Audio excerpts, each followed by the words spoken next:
If you change your mind, you change your life, just change your mind.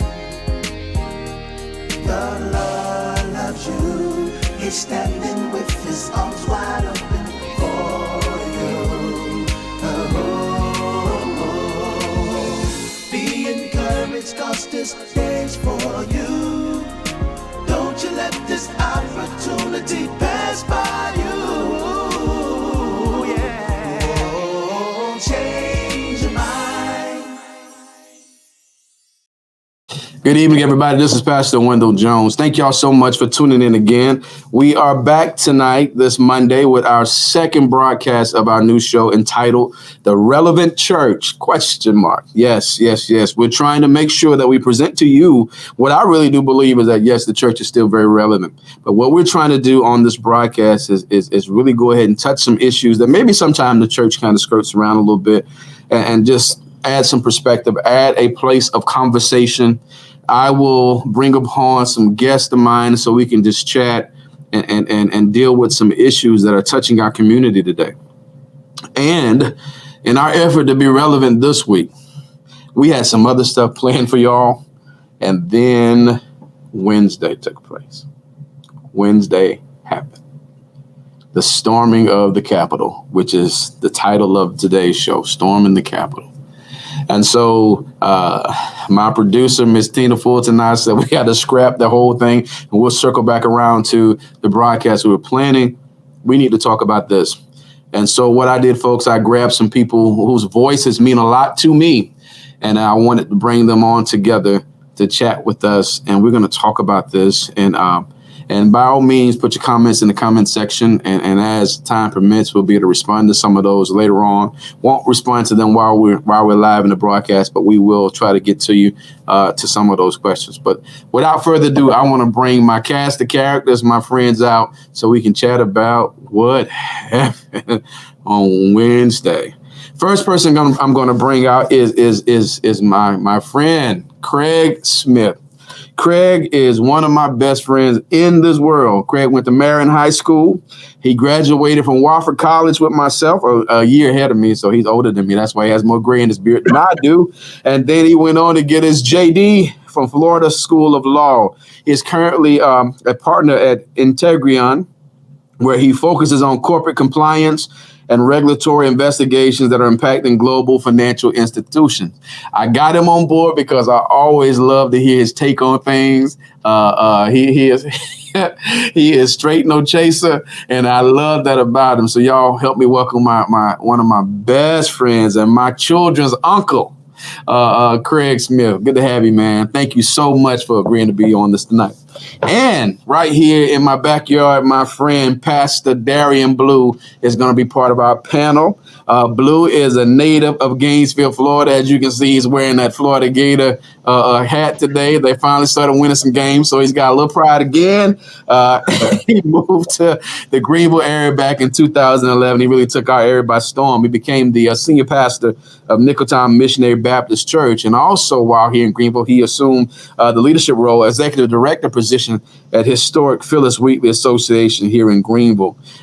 Blue, I remember, this will give you an idea who Darian Blue is. He needed to raise some money for Phyllis Wheatley, Smitty.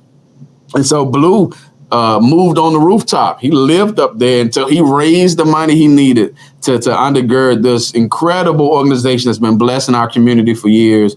And I was so proud of his efforts, and I'm so very proud of the stuff he's doing here.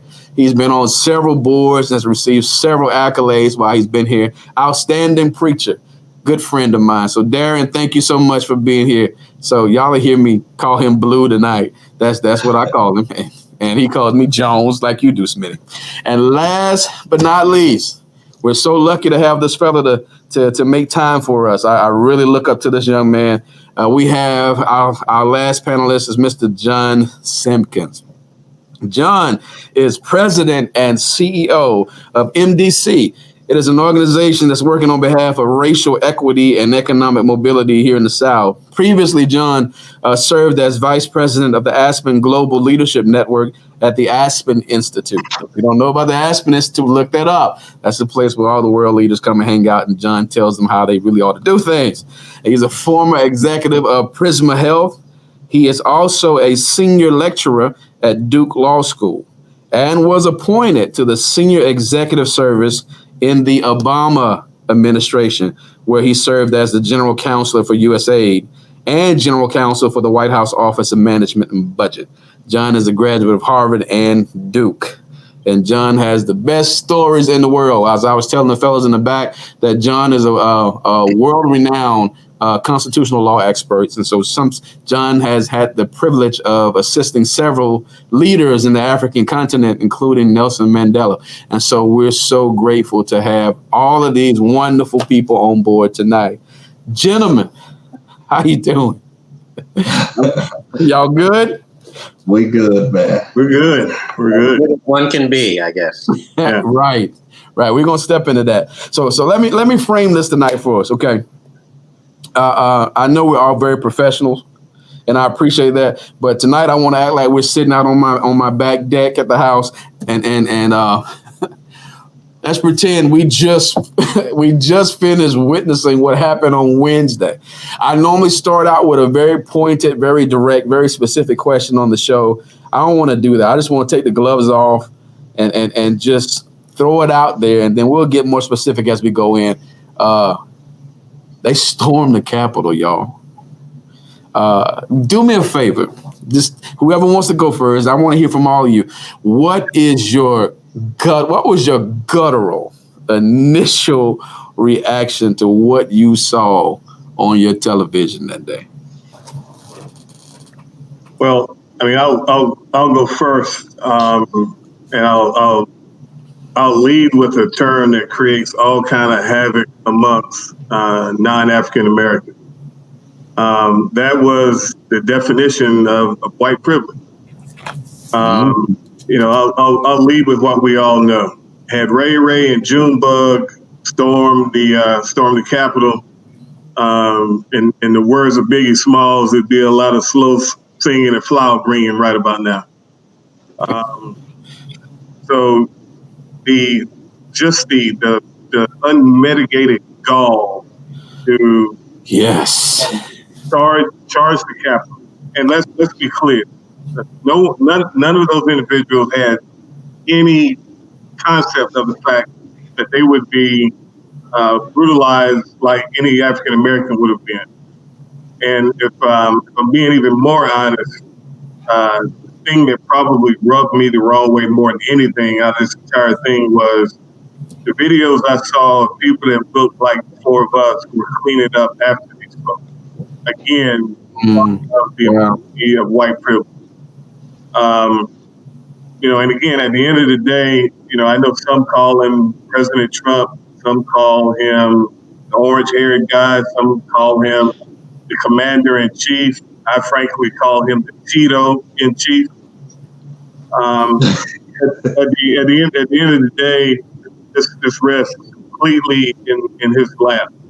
And you know, a lot of times you have this conversation. I know we've all had these conversations with folks who are defensive of a particular party. My disdain for him has nothing to do with the party. He is just a immoral dude, and I don't like being associated with immoral dudes. And that's where the buck stops with him. Good deal, fellas. John, Blue. I'll go ahead. When I saw it, excuse my language, I was like, what the hell going on? You know? And I'm like, what in the hell is this? I mean, excuse my language, but that's just you asked what my first gut feeling was. And that was it. And I'm like, Craig, like I already knew that if that was some of us, then the outcome would be totally different. I immediately thought about Colin Kaepernick. Immediately when I saw it, that's the first image I had was this brother who was peacefully protesting. and many people around, our states peacefully protested just by taking a knee, right, during the national anthem, and how they were treated and assaulted verbally, in some cases physically, in some places. But then you see a mob of white men and women storm the Capitol like they did, and it was almost as if they were handed the Capitol. From what I saw policemen opening the barricades and allowing people to come in. And so I'm like, what in the world is going on? And so I agree with Craig wholeheartedly that this directly falls in the lap of Donald, I believe it's J. Trump, right? And so I'm just waiting for the days to see what this punishment is going to be for him. I think that if there is no punishment for Donald J. Trump and he gets off scotch-free again, then I think America has a bigger issue on its hands. Absolutely. It's definitely going to embolden people. Now, John, you work there. You're familiar with those streets, that building, all that. What was your reaction?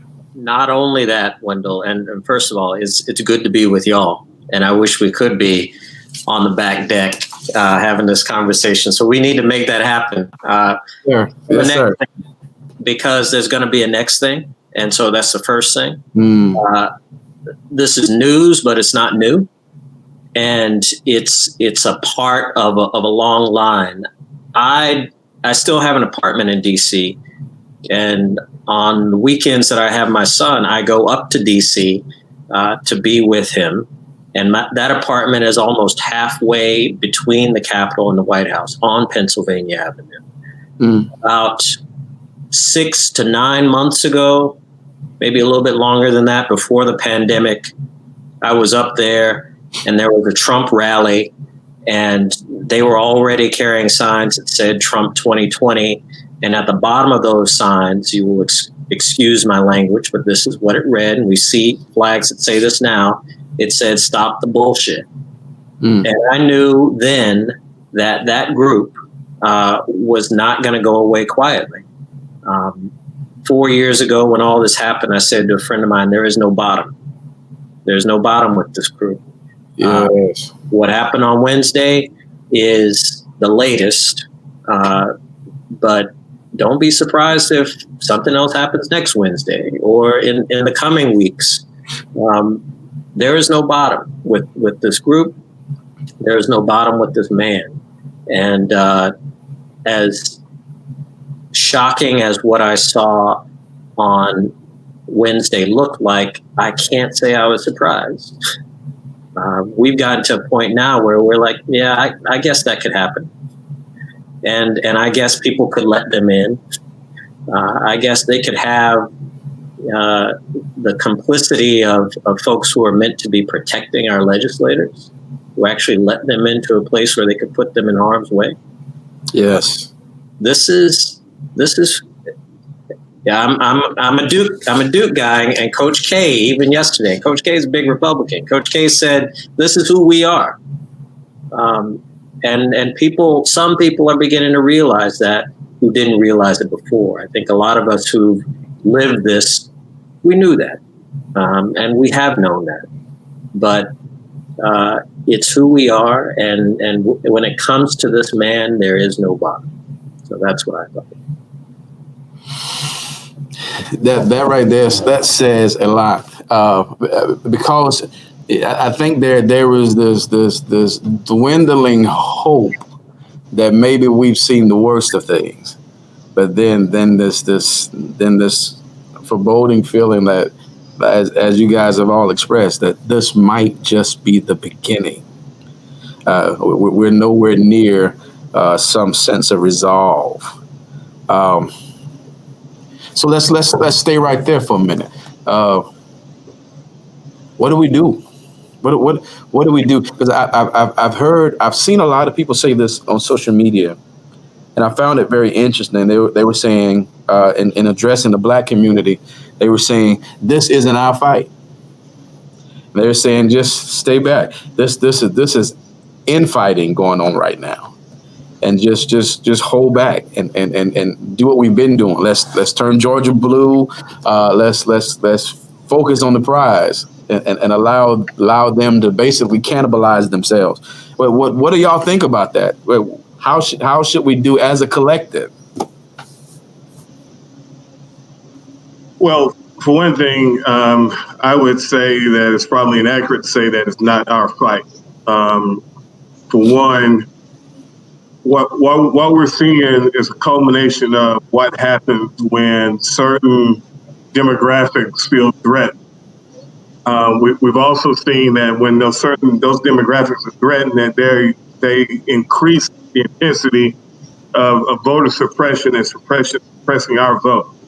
The truth of the matter is, if anything, we should be even more fired up by what we're seeing. Let's just cut to the chase. This is Donald Trump is not, people like to call him the match for the fire. He's not the match. He's actually the fire. These thoughts have been in the heads of folks for a long time.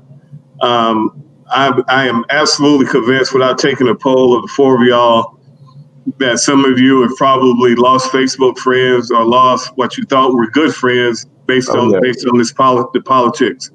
And I'm telling you right now, what you've seen in these losses of friends and this inability to agree to disagree is a deep-seated tension that certain folks are feeling about the prospect of an empowerment of people who have not always been as empowered.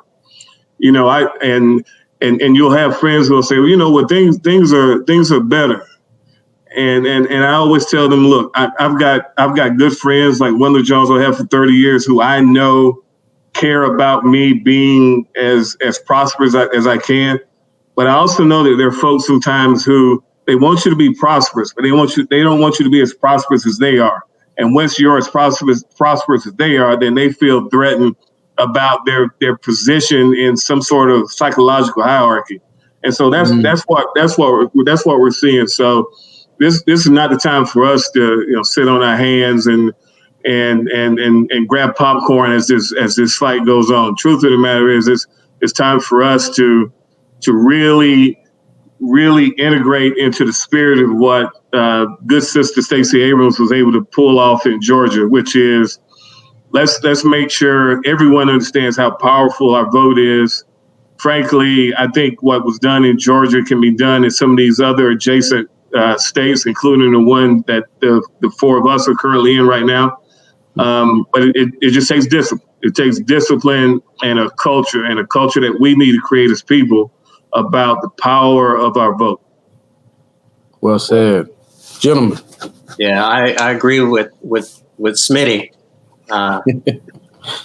Since I'm allowed to call him that, he said so. Yes, right. Sir.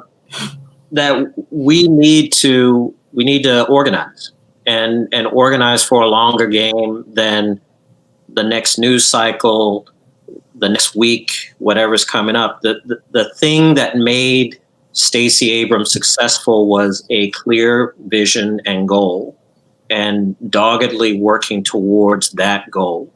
It's the culmination of at least a 10-year effort, where she knew that in order to make races competitive in Georgia, she had to get people eligible to vote, registered to vote, and then to the polls. That's the blueprint. And in a state where literally, if you can activate an extra 10% of the voters, you can change an election. Mm-hmm. As difficult as that might sound, and as unrealistic as that might sound in South Carolina right now, it only takes one or two close races to suddenly tip the balance. Absolutely, and the numbers are there. The numbers are there, and then we start to look at and pay some serious attention to those who've been in the way. And I name names: Lindsey Graham, Nick Mulvaney, Tim Scott, Nikki Haley, Tom Rice, Joe Wilson, all of these people for whom none of what this guy did was a deal breaker until maybe this week. Not all of them, but not all of them, until maybe for some, but not all of them, until the Capitol got stolen. And the best way to send a message to them is at least immediately call people like William Timmons and Tim Scott and say, what are you going to do about this?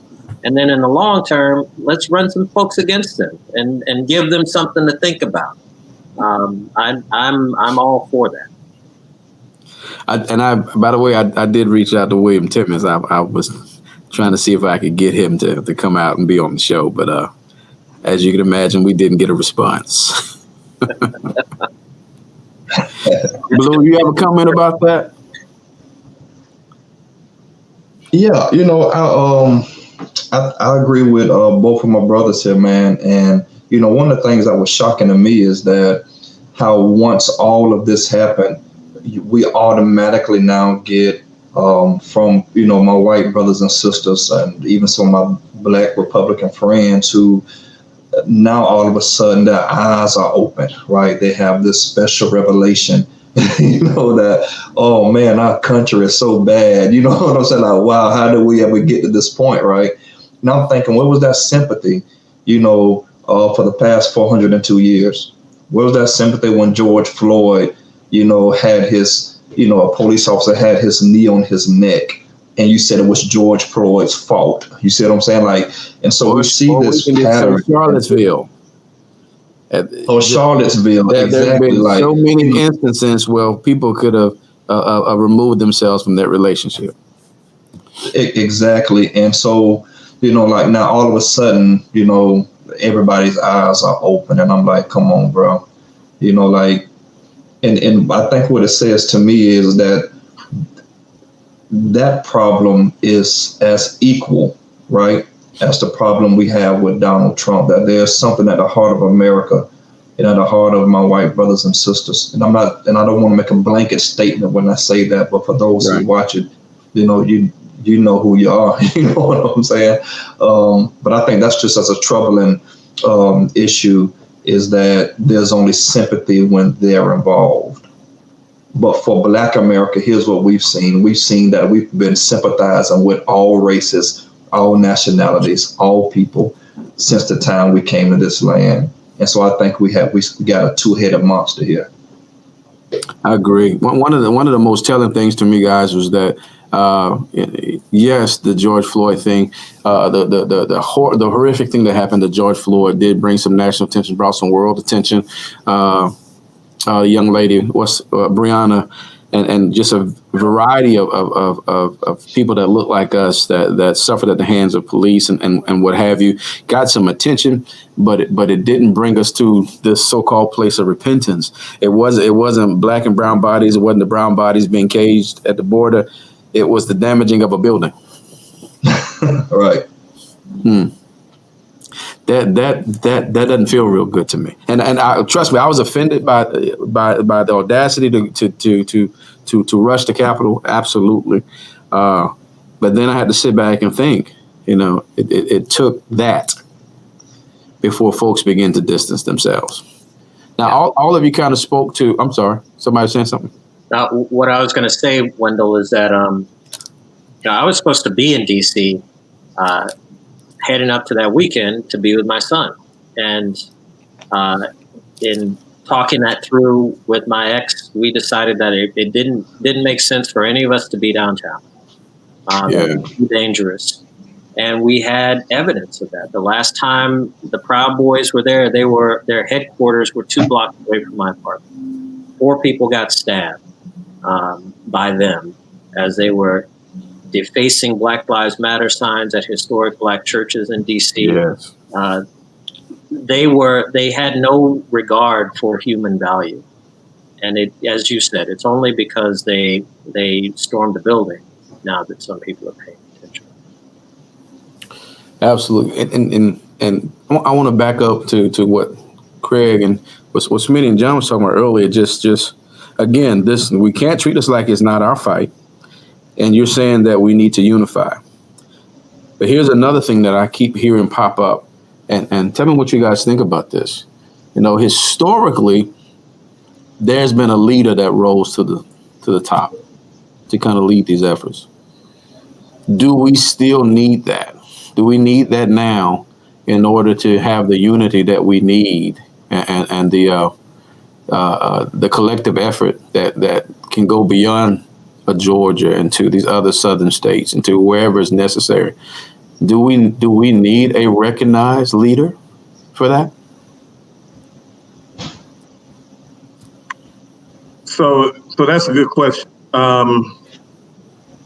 I am not, and again, I think part of the reason you had me on the show is because I don't sugarcoat much stuff in my life. I'm not a big fan of some of the more historically prominent activists in our community.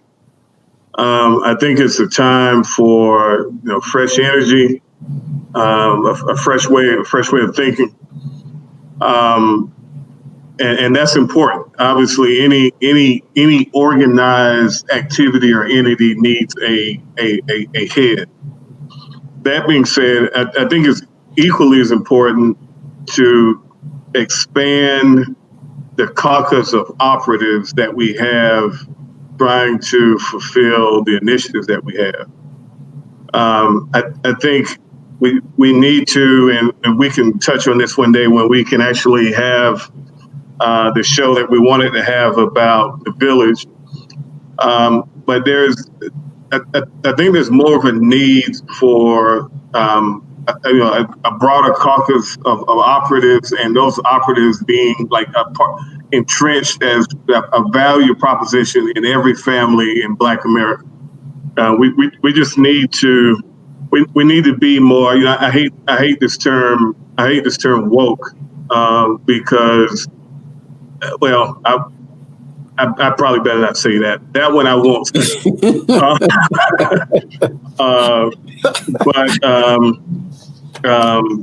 We need to stay diligent, and part of staying diligent is we've got to build this into our culture, building this appreciation of our vote, of understanding our culture and what our culture is going through. I think that's probably more important than leaders. However, I think we do need organizational management again with any type of initiative. Gentlemen, what y'all think about that? Do we need a new leader? Is Stacey our leader? What's going on? I agree with Craig and a lot of what he said. And just to add to that, I will say that I think Stacey's a great leader, by the way. I think she's done a remarkable job. I think she's really that blueprint for what leadership looks like going forward. And I will say that one of the differences I see between some of the people who pop up now to lead versus, your Martins and your Malcolms, back in the day, part of what I see is with those guys and ladies back in the day, there was always a part of themselves that got sacrificed, right? That they knew that they could lose something by doing what they did, right? I think now when we see a lot of leaders pop up, I'm not sure if they're in it with the whole mentality of, my leadership is sacrifice, right? I think it's my leadership is popularity. And so I think you got this whole idea in leadership now versus sacrifice versus popularity. And I think we see that. And I think for the Black community, especially, I think we felt that, right? That it's more, celebrity driven than more sacrifice driven. But I do think that is a great blueprint to have these microcosms of leadership hubs, across our nation. And so that's my thoughts on that she's a blueprint. Let's take her blueprint and let's duplicate it in cities and states across the nation, whether it's big or small, even if it's a majority, white town, there's still enough Blacks and whites who understand that change needs to happen and come together and still use a blueprint. Hey, Jones, if I could sort of real quick piggyback on something that Blue just said. At the end of the day, I think most people in our generation and younger, what they don't want are civil rights leaders who only show up when there's an event that's on TV. Like that's got Right. completely old. And for being candid, I think that's something that we've probably seen a lot of over the past 20 years. Mm-hmm. And it's a turnoff. It's a turnoff for the generation behind us, and it's certainly a turnoff for me. I want to see leadership that's in the schools, trying to get the next generation involved. Strategic initiatives to push voter registration. What I don't need is somebody with their arm around the next victim, doing 55 interviews. Like that just doesn't work. Yeah, I think a lot about leadership development broadly in the work that I do, both at MDC and at Aspen. And at MDC, we're trying to do it differently. We are focusing on leadership as a collective endeavor, not an individual who steps to the front to say, I'm the one all of y'all need to follow. One of the core beliefs that I have is that leaders are everywhere, and a leader at his or her core is a learner, someone who can learn in public, who can learn in real time, who can adjust, and who can motivate people based on what they're learning.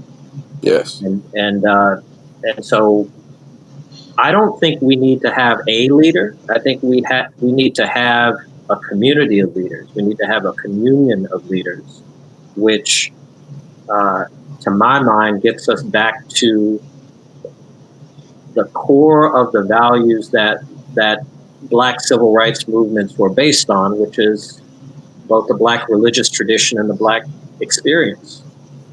We didn't rely on one person to get us out. And if we did, we would have been in trouble. That it has always been a collective endeavor. It has always been about making family out of strangers. And we're good at that. And I think that there is richness if we draw from that well to find leaders and to make it the responsibility of any leader to make other leaders. And I think if we can do that, we both shift the paradigm and we make it possible for folks to feel like they have a reason to be involved. And right now, I don't think that a lot of people do. Exactly. So that seems to be, and not such a person that rises to the top. There should be some more visible leaders, sure, but more so a need for a collective vision, and so that way we can begin to steer this collective culture that all of you guys have touched on. We need some key things. Let's stay there for a minute, just for a minute. Then we'll come back to the Capitol situation. If you guys had to name some core things that we as a community needed to focus on, if we had to come up with 3 core things, so we're not overwhelming, but we got 3 core practical things that can empower us from within, so we can then be empowered from without. What would be those 3 things that come to mind? Where we need to focus our attention? Well, 3 things come to mind immediately for me. First and foremost, not only voter registration, but voter education. And we need to understand the process. We need to be better at facilitating information about the respective candidates. So I would start with voter registration and education. And to Brother Simpkins' point, and I personally believe that there should be in public schools in general a leadership course that you have to take from freshman to senior year. But we've got to teach folks to be leaders, and the earlier we're able to touch generations, teach them how to lead, the better off we'll be when the 4 of us are in wheelchairs, eating mashed potatoes and hopefully watching them take this thing to the next level. And the third one, and again, this one that could be an entire show in and of itself. Just conversations about financial literacy and financial wealth, because I think we all understand that you know, you can make a direct tangent line to what happened at the Capitol with some of the economic implications and factors that fed into that particular instance.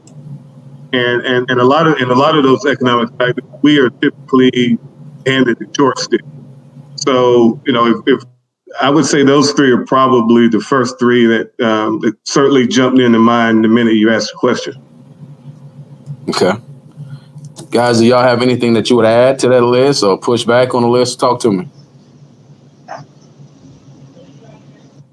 I agree with all of that. The whole economic empowerment piece, I think that's crucial. I think we've been behind the 8 ball for a while. The voter rights piece, we still got a long way to go. I know it's a little better, but there's still a lot of disenfranchisement, as it relates to voting. So I agree with that. And this is really off the wall right here, but and this is something that I've been trying to do with my kids just a little bit.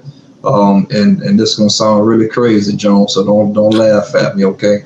But oftentimes I wonder, right, and this is so far-fetched, right? But oftentimes I wonder what it would look like for our community if we had an entire week across the board, maybe it's the month of Juneteenth, I don't know, or if we had an entire week that was dedicated to relearning, right? Relearning our true identity, our true history, who we really are as a people. You understand the power we really have, the things that our people really invented. You understand what I'm saying? I think that for many of us, we've been so, and I'm going to use this term, and I don't apologize for it. I think we've been so whitewashed, right? In American culture, education-wise, and all of these different areas, till we just don't have a sense. If we knew who we were, there were some things we just wouldn't do, right? But we've been told through the books, and told through what, how people have demonized our beautiful Black sisters and their hair texture and their body shapes, and we've been demonizing so many areas of our people. Just overall, so we got to. I think there has to be a collective effort across the board during the whole week, where every year we say this is the week for our community where we relearn, right?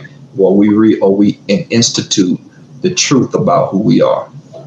I think our community deserves. No, I was just going to say that's not far-fetched at all. And honestly, I challenge you guys and our viewers right now. Go to your kid and ask your kid who is George Washington Carver and who is Benjamin Banneker. Anybody gets a legit answer from your kid for both, I will send you $5 to give to your kid. Again, these are the types of things that the four of us, as somehow that made it into our particular history. But I'm 100% convinced, and I'm going to do it as soon as we get off. I'm gonna go ask my teenager if he knows who those two folks are. My gut tells me he may get one right, but I would be stunned if he got both right. So that's not a far-fetched idea at all, Blue. We need to we've got to educate ourselves, right? Because when you start hearing things, look, there as creatures, we want to associate with something, and association drives us. Why not use that inherent energy that we have for association to teach our kids to be proud about who the people that they came from? Be proud about that particular association. Be proud of some of the things that we've done, some of the cultural stuff that's never made it into the textbooks, but things that we know that make them, make them proud. Well, I agree. And I think if I were to add 3 things, I would start from the abstract and move to the concrete. First of all, I think, Pastor Blue, that is by no means a crazy idea. We need more creative ideas. We need more imagination. We need radical imagination to imagine a different present and future collectively. And so that's a place to start. For me, the first thing would be embracing this concept of Ubuntu from South Africa. It is what Archbishop Tutu used as really the galvanizing principle for his resistance to apartheid. Ubuntu means you are because I am, and it is a basic recognition of human dignity. It's a basic recognition of people. Black people have this thing where we see each other, no matter where we are, no matter what we're doing. It's the head nod or the head dip. We call it either way, but it's a recognition. Mm-hmm. And in the being seen, we affirm each other, no matter where we are. And so that's the big principle I would work from, and I would start there. And then the second, moving towards the concrete, is building within our community an understanding of what currently constitutes a threat and pursuing all of the attributes that would be a part of that threat. I think, and I've said this before, I think the most dangerous person in America is a Black person with good health, good education, and good credit. And those are people who are moving towards freedom. And that's what we want. I want my child to be free. I'm sure all of you want your children and the young people you know to be free, in that you walk down the street, you don't have to look across, you don't have to look over your shoulder. You can think about what you want to be and who you want to be and just do it. And for so many of the young people today, they still don't feel like that's accessible to them. And then the third thing is that I would encourage Black men to engage with each other in a way that is loving. Someone was talking, I read something recently about ending the mean mug. You know, you see somebody walking down the street, you got to show them how tough you are so that they can see how tough you are, and they'll show you how tough they are. And it's all this display behavior. Yeah. But if we could actually hug each other when we can do that again, and it's safe, and for those of us who have positions of influence and authority, do what I would call sign a non-aggression pact. Like, somebody's going to try to get you to say something bad about the other Black person, and that's going to give them ammunition to say, well, you know, John said this about him, so he can't be that good. And I decided a long time ago that if people were trying to get me to pull down somebody who I thought was doing something right and doing something well, who happened to be a Black man, I'm not going to engage them. I might reach out to that person directly, but I'm not going to pull them into a public conversation where it looks like I'm trying to step on them so that I can get somebody's approval or attention. I don't need it. Don't want it. I'm not looking for it. And if that's the outcome of all of this, then we're moving in the right direction. I absolutely love that idea, and the idea of a non-aggression pact.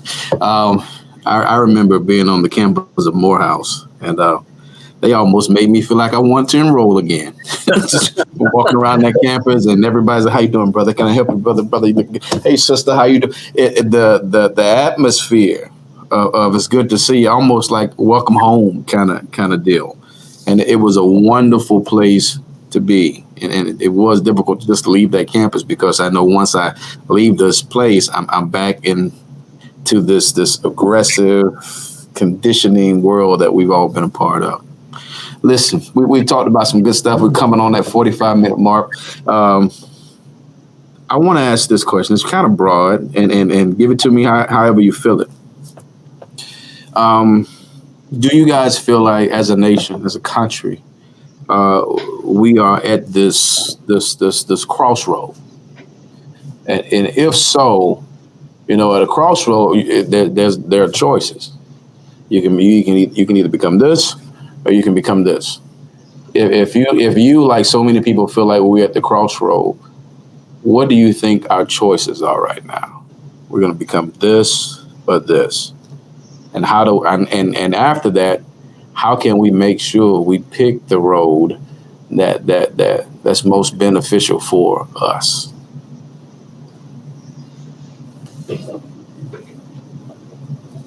So we're certainly we're certainly at a crossroads. I would define the crossroads as this. In our political spectrum, it's become us against them, and there is no gray area. You're either with us or against us. And that's a recipe. That's a recipe for disaster. In relationship, marriage, with your kids, or with your brother. Every relationship requires some degree of negotiation, some degree of acquiescence, some degree of, and this is something that we really lack in the country in general right now, some degree of empathy.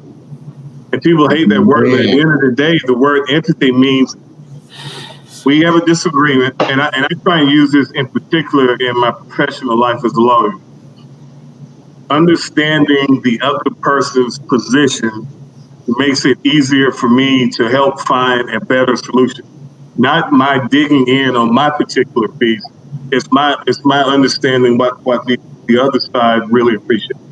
And that's work for me in all types of relationships.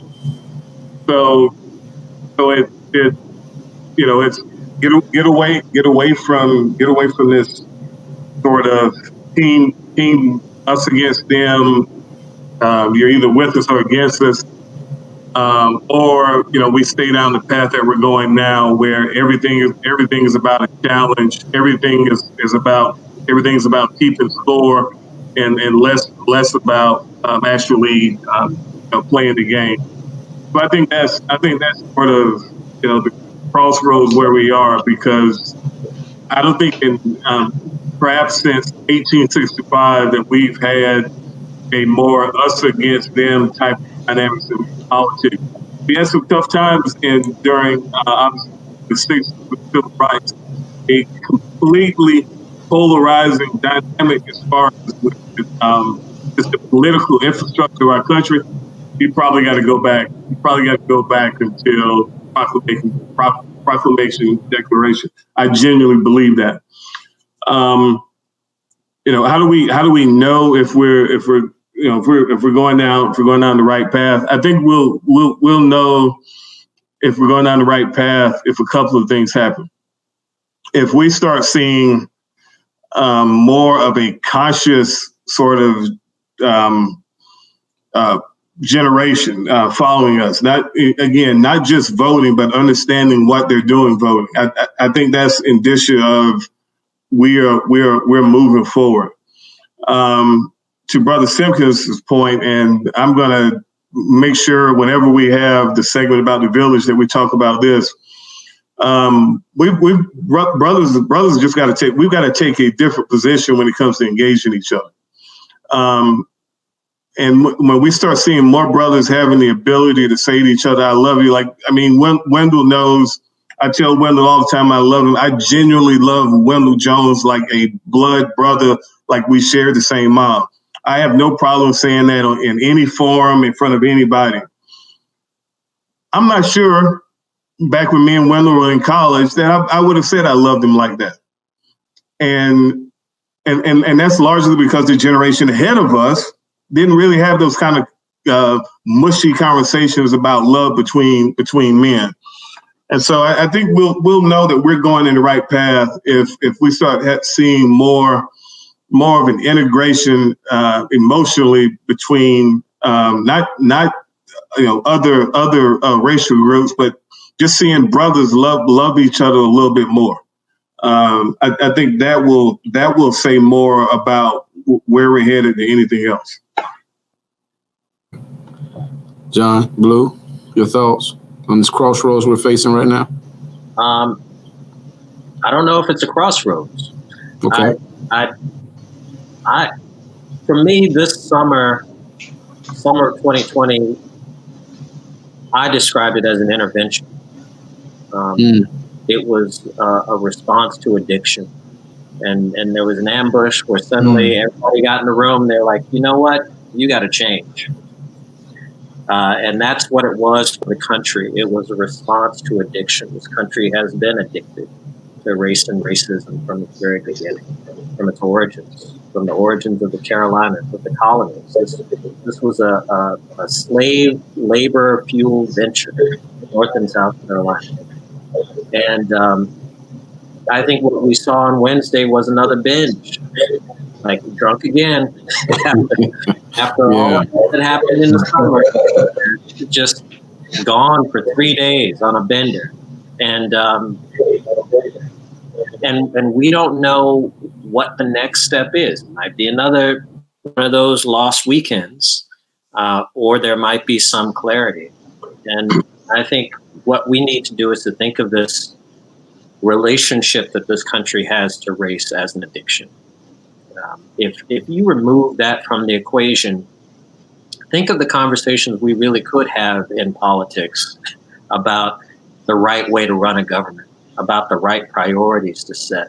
If you take race out of the equation, it's clear to me that from the perspective of the Republican Party, they need that because they could actually benefit if they took race out of the equation. But they actively decide to promote and promulgate these ways of dividing people. And they do it by drawing on that drug. We can't get enough of it. It's a hit. It makes people feel good about themselves. And I think if we're at any crossroads at all, it is in coming to the realization that we got to quit this stuff. And quitting it's going to be hard. It's going to be painful, just like any kind of withdrawal and rehab is going to be.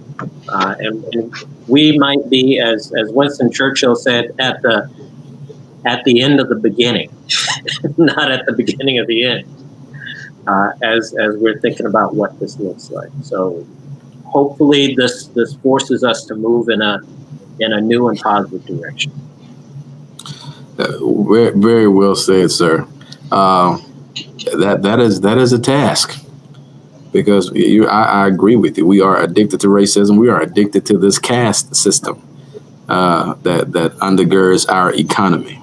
We call it capitalism, but it is dependent upon the existence of a caste system with layers of ceilings to keep a certain segment in their place, so that the haves and have-nots remain separate and we can keep functioning in capitalism, as we call it. And for those who are watching, I'm far from a socialist. I believe in making some money.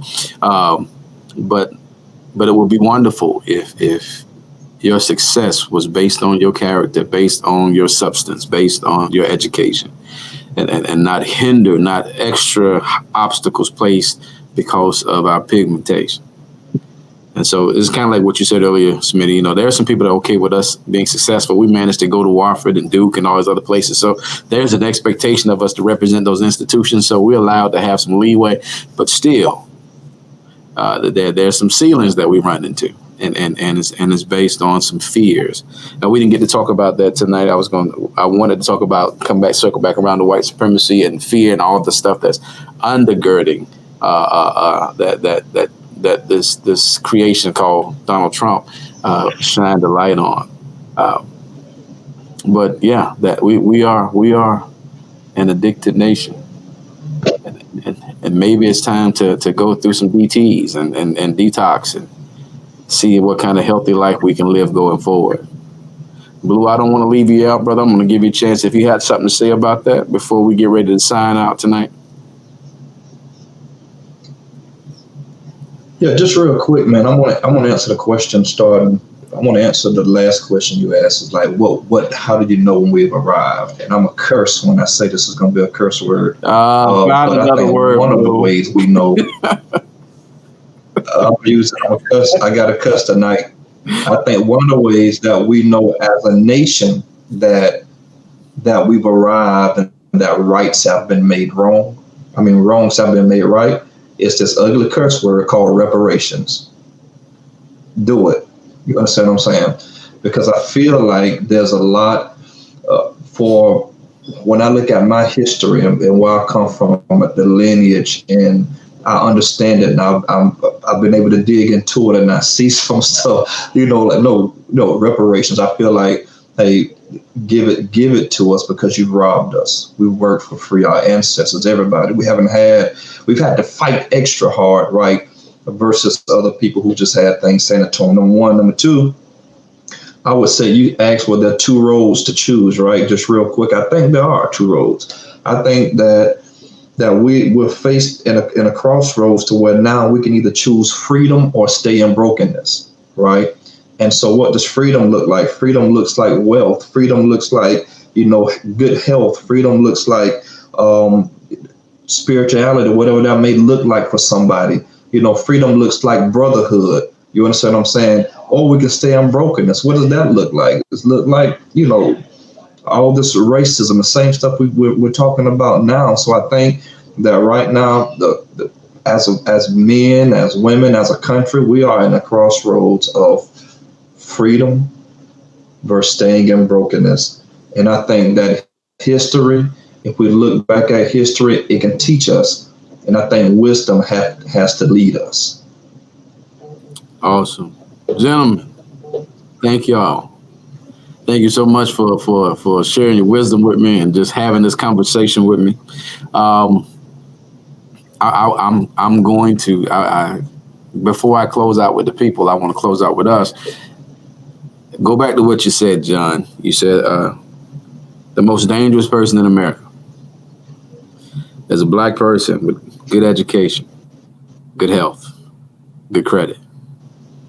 Those are very practical places that we can start and focus and talk and continue to have conversations around and continue to be leaders in. Wonderful place, wonderful starting place. Thank you all for being my friends. Thank you for all that you do. We didn't even get to really talk about everything that you do individually to try to better serve your community.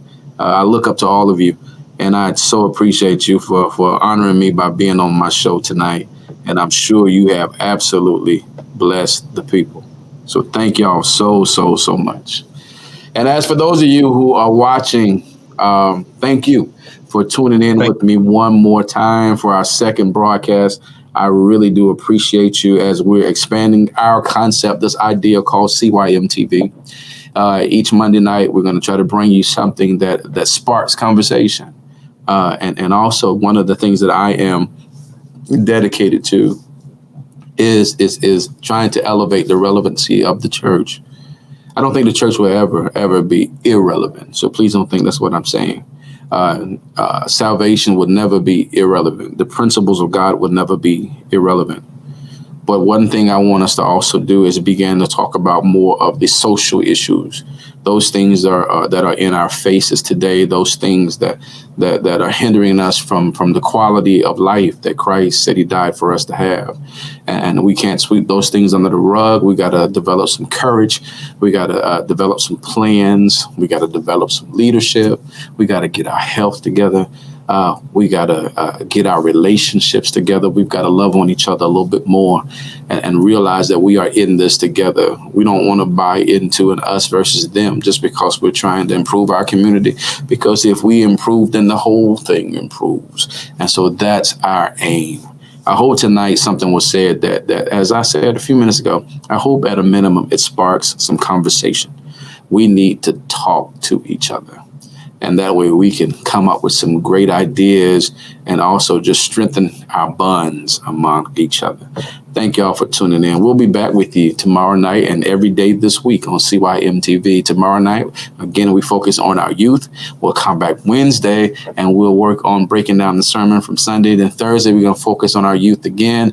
Friday night, we get to feature one of the ministers here to bring a word for you. And Saturday, we will have worship for you. All of this takes place at 7:00 each night. And so thank you for your support. Thank you for allowing us to make our contribution into your lives. as I like to say to you, and I mean it from the depths of my heart. Much love.